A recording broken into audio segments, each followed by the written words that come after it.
Friends, react JS में single post page कैसे create कर सकते हैं, आज के वीडियो में हम वही देखने वाले हैं। तो चलिए स्टार्ट करते हैं आज का वीडियो।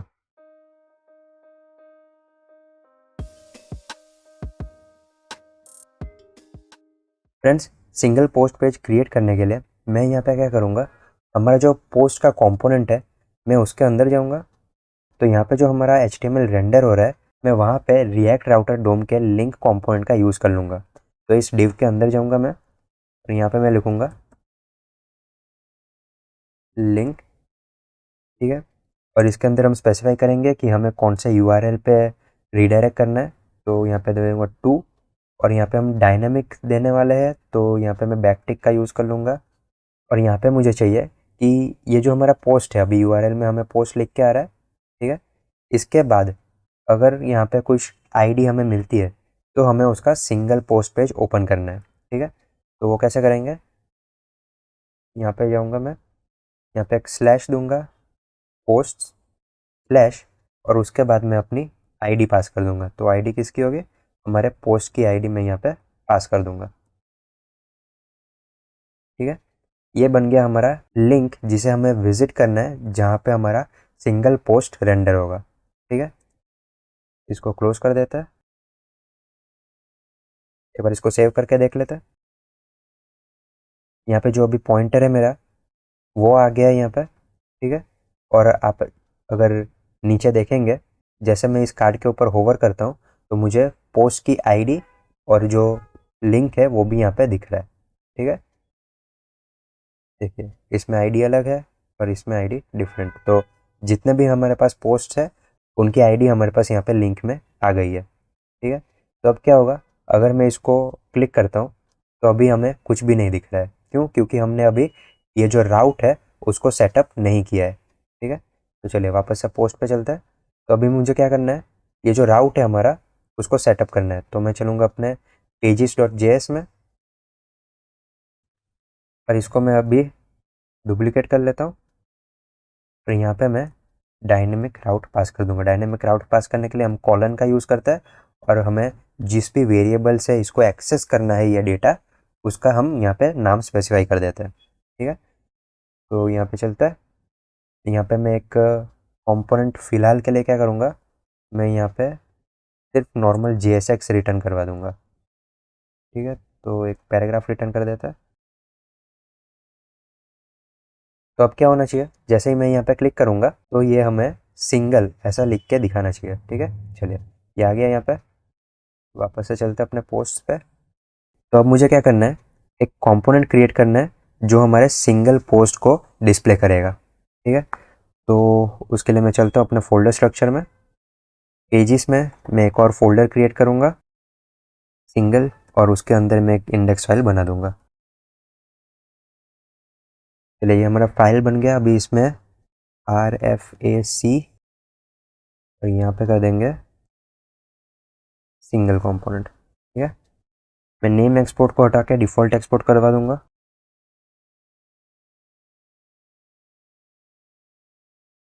तो अब हमें ये जो कंपोनेंट है इसको हमें रेंडर करवाना है। मैं फ़िलहाल यहाँ पे लिख देता हूँ सिंगल पोस्ट, ठीक है। सेव करते हैं इसको और pages.js में जाके यहाँ पे मैं अपने कंपोनेंट को कॉल कर लूँगा। अब क्या होगा, जैसे मैं यहाँ पे क्लिक करूँगा हमारा जो सिंगल कंपोनेंट है वो रेंडर होगा यहाँ पे, ठीक है। चलिए, ये हो गया। तो अब हमें क्या करना है, हम जिस भी पोस्ट पे क्लिक कर रहे हैं इसकी जो ID पास हो रही है वो हमें गेट करवाना है, ठीक है। तो जैसे मैं यहाँ पे क्लिक करता हूँ, ठीक है, तो यहाँ पे एक ID पास हो रही है। यहाँ पे कोई भी ID दिख नहीं रही है मुझे, क्यों? ठीक है, मैंने रीलोड किया तो वहाँ पे ID दिख रही है। अभी फिर एक बार हार्ड रीलोड किया मैंने, तो अब जब भी मैं यहाँ पे क्लिक करता हूँ तो उसकी जो ID है वो हमें यहाँ पे URL में दिख जाती है। तो ये जो डेटा है इसे हमें अपने कंपोनेंट के अंदर गेट कैसे करवाना है वो देख लेते हैं। तो मैं यहाँ पे आऊँगा और यहाँ पे हम अपने एक हुक का यूज़ करेंगे, यूज़ पैरम्स, ठीक है। ये हुक भी हमें रिएक्ट राउटर डोम में से मिल जाता है। ये हुक क्या करता है, हमारे पास URL में जितने भी डायनामिक डेटा है वो हमें यहाँ पे रिटर्न करके दे देता है, ठीक है। तो मैं इसका यूज़ करूँगा, एक कॉन्ट्स में स्टोर कर लूँगा कॉन्स्ट, और ये एक ऑब्जेक्ट रिटर्न करता है, तो मैं यहाँ पे ऑब्जेक्ट को डिस्ट्रक्चर कर लूँगा। और हमने जो यहाँ पे यूआरएल में नाम दिया था, मैं यहाँ पे चलो pages.js में यहाँ पे जो हमने नाम रखा था आईडी, तो मैं इसी का यूज़ कर लूँगा यहाँ पे इसको डिस्ट्रक्चर करने के लिए। एक बार मैं यहाँ पे इस आईडी को प्रिंट करवा देता हूँ। ये कंपाइल हो गया। अब जैसे ही मैं किसी पोस्ट पे क्लिक करता हूँ, उसकी जो आईडी है वो मुझे यहाँ पे लिख के आ जाती है। ठीक है, देखिए, चलिए हमारे पास आईडी आ गई। तो अब क्या करना है, अब हमें वापस से एक एक्सियोस का कॉल करना है। तो एक्सियोस का कॉल करने के लिए मैं यूज़ करूँगा यूज़ इफेक्ट, इसके अंदर एरो फंक्शन पास कर देंगे और यहाँ पे हम अपने एक्सियोस का कॉल कर लेंगे। तो अभी मुझे पर्टिकुलर पोस्ट अगर गेट करवाना है तो उसका यूआरएल क्या है वो एक बार चेक कर लेते हैं। तो मैं चलूँगा local host wp headless server Jason और यहाँ पे wp-v2। ठीक है, चलिए राउट्स में जाता है। पोस्ट के बाद यहाँ पे मैं आईडी पास कर सकता हूँ। मैं इसको जूम कर देता हूँ एक बार। ठीक है, अभी हम ये वाला जो एंड पॉइंट है इसका यूज़ कर रहे हैं हमारे सारे पोस्ट को गेट करने के लिए। अगर हमें पर्टिकुलर पोस्ट को गेट करना है तो हमें इसी एंड पॉइंट के बाद एक आईडी पास कर देनी है। ठीक है, तो सेम मैं इसी को कॉपी कर लूँगा। ये जो यूआरएल है इसको मैं कॉपी कर लूँगा यहाँ से, पेस्ट करता है यहाँ पे स्लैश करके मैं दे दूँगा, हमारा जो आईडी है उसे पास कर देंगे।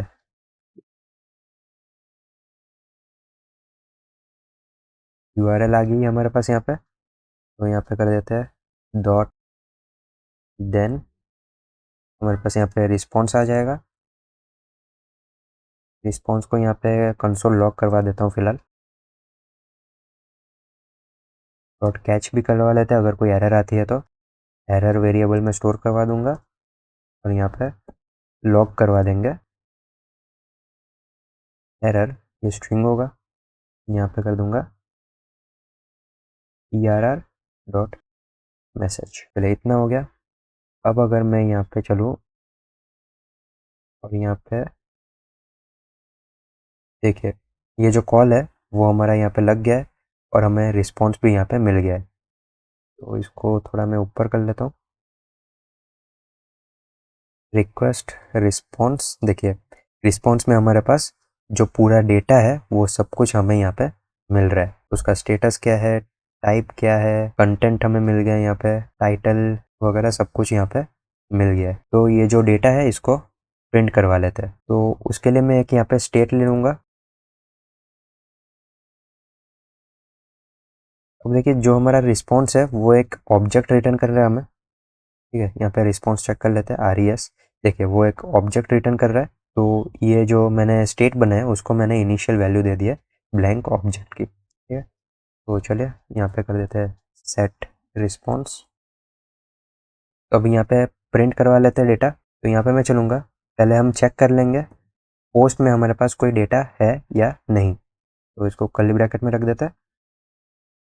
ठीक है, अगर पोस्ट है तो हमें सिंपली ये लोड करके देगा लोडेड, और नहीं है तो लोडिंग। ठीक है, पर ट्राई करते हैं। लोडेड आ गया यहाँ पे, कंट्रोल R।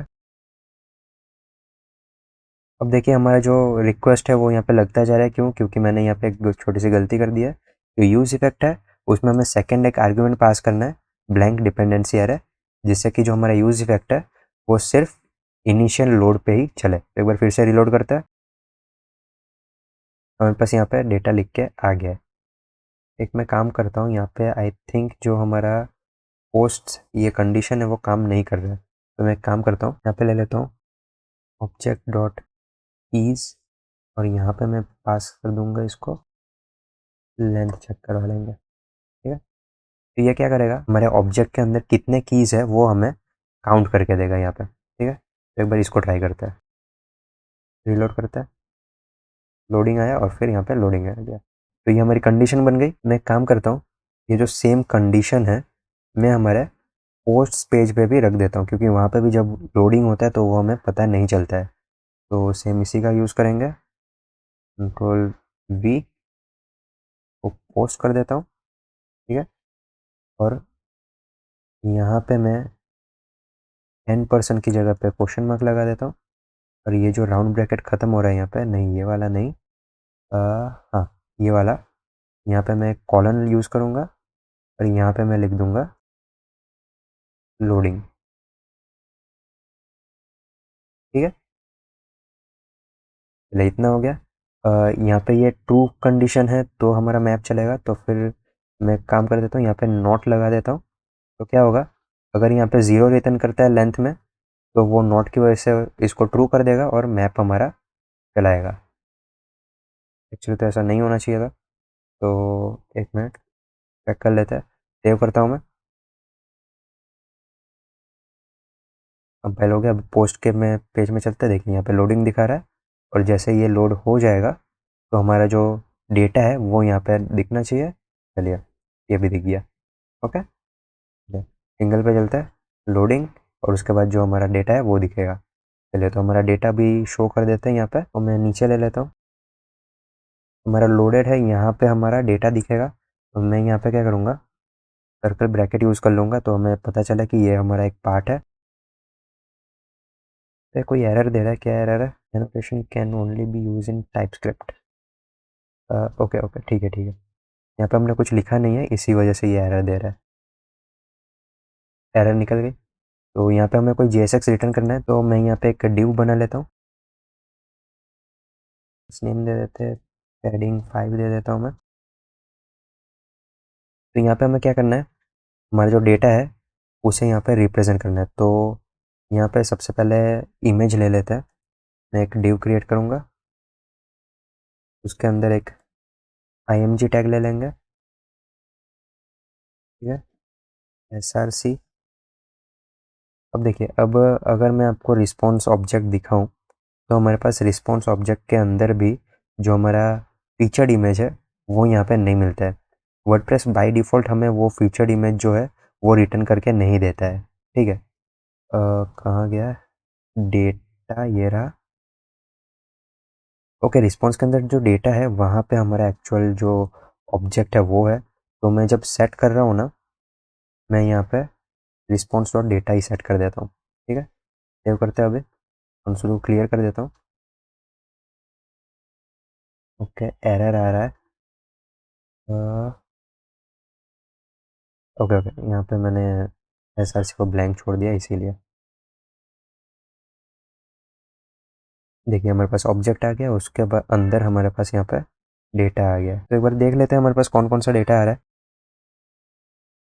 हमारे पास टाइटल कहाँ पे है, पहले वो देख लेते हैं। ये रहा टाइटल।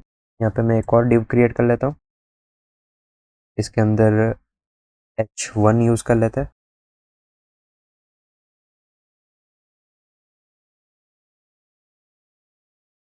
यहाँ पे मैं प्रिंट करवा दूंगा हमारा जो वेरिएबल है post dot title dot rendered. Save करते हैं, हमारा जो टाइटल है वो यहाँ पे रेंडर होके आ गया है। ठीक है, अगर मैं दूसरा कोई पोस्ट ले लेता हूँ, का टाइटल है मार्कअप HTML टैग, तो क्लिक करते हैं इस पर। देखिए ये आ गया हमारे पास। ओके, तो हमारे पास टाइटल आ गया। मैं एक और यहाँ पे डिव ले लेता हूँ। यहाँ पे हमें सेट करना है हमारा जो कंटेंट है वो। तो देख लेते हैं कंटेंट कहाँ पे है हमारे पास। ये रहा, कंटेंट का ऑब्जेक्ट है। कंटेंट के ऑब्जेक्ट के अंदर भी हमारे पास रेंडर्ड मिल जाता है, तो हम इसी को यहाँ पे यूज़ कर लेंगे। तो मैं क्या करूँगा, हमारा जो ये डिव है इसमें मैं सेट कर दूँगा इनर HTML।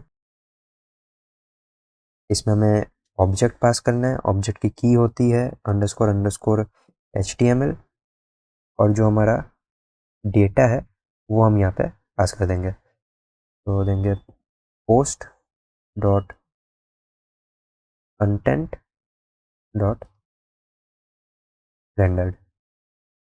ठीक है, सेव करते हैं, देखते हैं क्या आता है। तो देखिए हमारे पास यहाँ पे ये पूरा डेटा आ गया है। और यहाँ पे HTML भी रेंडर हो रहा है।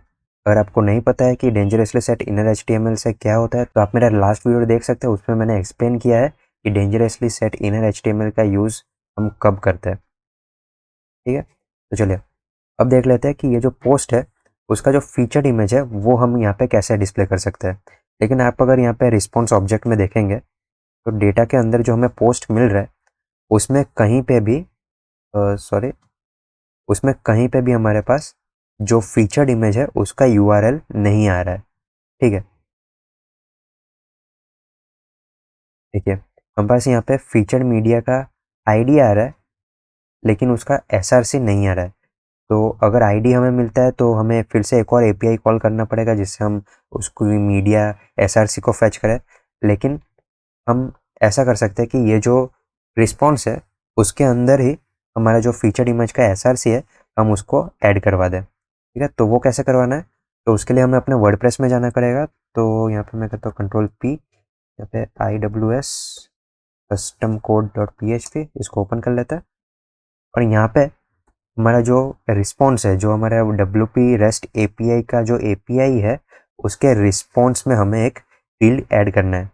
तो उसके लिए मैं क्या करूँगा, यहाँ पे एक ऐड एक्शन करूँगा।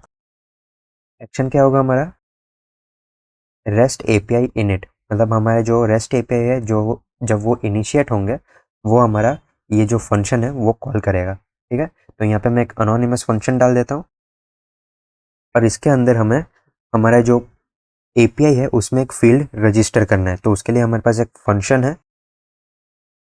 Register rest field. तो इसका जो फर्स्ट आर्ग्यूमेंट है वो जाता है हमें कौन से API के एंड पॉइंट पे हमें ये ऐड करवाना है। तो यहाँ पे आप एरे डाल सकते हैं लेकिन मैं सिंपली एक पोस्ट डाल देता हूँ। ठीक है, तो मैं पोस्ट में इसे ऐड करना है। इसका जो सेकंड आर्ग्यूमेंट है हमें स्पेसिफाई करना होता है कि हमारा जो फील्ड है उसका नाम क्या होगा। तो मैं यहाँ पे ले लेता हूँ फीचर्ड SRC दे देता हूँ मैं। और जो थर्ड आर्ग्यूमेंट है वहाँ पे हमारा जाता है एक एरे जिसमें हम अपने कॉल बैक फंक्शन को स्पेसिफाई करते हैं कि उसमें जो डेटा आएगा वो कैसे आएगा। ठीक है, तो यहाँ पे मैं ले देता हूँ एरे। एरे का जो फर्स्ट आर्ग्यूमेंट है वो है हमारा गेट कॉल बैक। हम यहाँ पे अपना फंक्शन स्पेसिफाई करेंगे, तो यहाँ पे दे देता हूँ, ये हमारे फंक्शन का नाम आ गया। तो सेव करते हैं और यहाँ पे मैं चल के ये जो फंक्शन है उसको डिफाइन कर देता हूँ। ये जो फंक्शन है उसमें हमारे पास कुछ आर्ग्यूमेंट्स मिल जाएंगे हमें। तो जो फर्स्ट आर्ग्यूमेंट मिलेगा वो हमारा होगा ऑब्जेक्ट। सेकेंड आर्ग्यूमेंट पे हमारे फील्ड का नेम मिल जाएगा। थर्ड आर्ग्यूमेंट है हमारा रिक्वेस्ट। आर्ग्यूमेंट्स क्या कर रहे हैं वो एक बार देख लेते हैं। मैं एक कंडीशन लगाऊंगा और जो हमारा ऑब्जेक्ट है वो एक्चुअली है हमारा जो पोस्ट है, वो पूरा एक ऑब्जेक्ट हमें रिटर्न होगा यहाँ पे। तो मैं यहाँ पे ले लूँगा OBJ फीचर्ड मीडिया। ठीक है, मैं इस ऑब्जेक्ट को चेक करवा लूँगा। अगर हमारे पास ये ऑब्जेक्ट में कोई फीचर्ड मीडिया है तो हमें क्या करना है। ठीक है, तो यहाँ पे मैं चलता हूँ, यहाँ पे एक वेरिएबल ले लेते हैं और उसमें मैं कर दूंगा, तो ये हमारा फंक्शन है WP get attachment image SRC। ये वर्डप्रेस का इनबिल्ट फंक्शन है। इसमें फर्स्ट आर्गुमेंट जाएगा हमारा जो आईडी है फीचर मीडिया। देखिए हमारे पास यहाँ पे आईडी आ रही है। ठीक है, तो यही आईडी है इस ऑब्जेक्ट के अंदर। तो यहाँ पे मैं वो आईडी पास कर दूंगा और हम यहाँ पे स्पेसिफाई करेंगे कि हमारे पास यहाँ पे कौन से साइज की हमें इमेज चाहिए। तो मैं यहाँ पे डाल दूंगा फुल। अभी हमारे पास जो इमेज वेरिएबल है उसके अंदर एक एरे आ जाएगा। इमेज को रिटर्न करवा देता है। और अगर हमारे पास यहाँ पे ये जो फीचर्ड मीडिया है उसमें अगर कोई भी आईडी नहीं हो तो हमें क्या करना है। ठीक है, चलिए एक बार इसको सेव करता हूँ मैं, कंसोल को क्लियर कर देते हैं। तो अब क्या होना चाहिए, हमारा जो API है उसमें हमारे पास ये नाम का एक फील्ड ऐड हो जाना चाहिए। इसके ऊपर रिलोड करते हैं।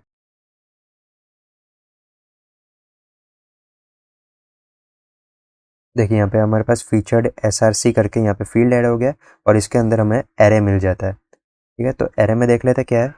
एरे में हमारे पास है 0th इंडेक्स में हमारा ये URL है, इमेज की URL आ जाती है, उसकी आईडी है हमारे पास और उसका डायमेंशन है। ठीक है, तो हमें 0th इंडेक्स की ज़रूरत है। तो मैं यहाँ पे क्या करूँगा, इमेज में यहाँ पे पास कर दूंगा 0। WP अटैच्ड इमेज SRC ये आपको इसी फॉर्मेट में डेटा रिटर्न करेगा, मतलब एरे में 4 वैल्यू रिटर्न करेगा। तो अब यहाँ पे मैं इसको स्टैटिक वैल्यू दे सकता हूँ कि 0th इंडेक्स में जो यूआरएल है वो हमें रिटर्न करके दे दे। आप चाहे तो चेक लगा सकते हैं, आप चेक कर सकते हैं कि अगर कोई भी उसे इमेज नहीं मिलता है तो वो क्या रिटर्न करेगा, और यहाँ पे आप चेक लगा सकते हैं। लेकिन फिलहाल मैं ये नहीं कर रहा हूँ। यहाँ पे मैं इसको सेव कर देता हूँ और एक बार फिर से इसको रिलोड करता हूँ।